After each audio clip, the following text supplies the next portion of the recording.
خو زموږ چادري دغه ښکاره کوي چې دا پیغله ده، دا ود سوې ده او دا سپین سرې.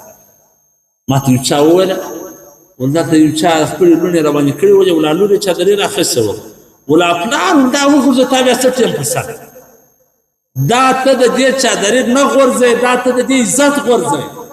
دویم زموږ خلک بیا څه رقم اوس ګوره الله جل جلاله پرده نازله کړې د پردې هغه ادنا ذلک ادنا ان یعرفن فلا یؤذین.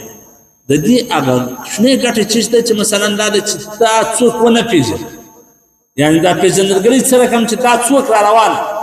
یو تفسیر دا دی چې دا ځوانه را روانه ده که سپین سرې را روانه ده.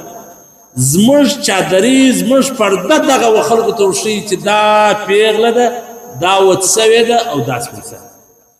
دا موږ ته یې ګوره دا جان صاحبان ګوره دا موږ ته یې خپل کورونه ګوره ګوره څنګه یې وښیي چې پیغله یې په پړونو کې راوځي، بس سترګې تورې کړي، لاسونه سره کړي، ورورې سنډلام شو کړپ په کړپ د هغه لیوني لا سر په خلاصېږي چې دا پیغله روانه.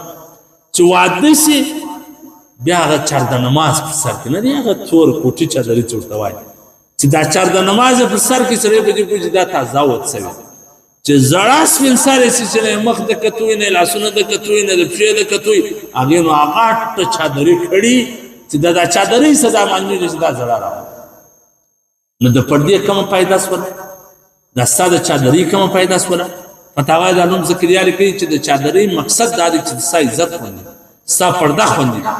خو زموږ چادري دغه ښکاره کوي چې دا پیغله ده، دا ود سوې ده او دا سپین سرې. ما ته یو چا وویله ول دا ته یو چا خپلې لوڼې راباندې کړې ولې ولا لور یې چادري راخیستې وه ولا پلار دا وغورځه تا بیا څه ټیم په سر دا ته د دې چادري نه غورځئ، دا ته د دې عزت غورځئ. یعنې تا هغه څوک چې خلک د مزغي رګونه پسې اړوي هغه دې ښکاره را روانه کړې، ښکاره چا د پټېدو دی هغه ښکاره کوې، چې د دومره د پټېدو ضرورت یې نشته هغه دې را روانه کړې. زه هر وخت دې ته وایم دا جانۍ ته هم وایم چې تا دا دومره غټه چادري څه دپاره کړې؟ د دې دپاره چې ته خپل عزت خوندي کړې، خپل ناموس خوندي کړې، خپل مخ خوندي کړې. نو دا ستا د مخ و دا ستا د عزت و دا ستا د ناموس و دا ستا د لور و دې ته ډېره خطره ده. تا دا لور دا رقم را روانه کړې ده چې د هغه ځای سړی ورته وګوري معلومېږي چې دا د پیغله را روانه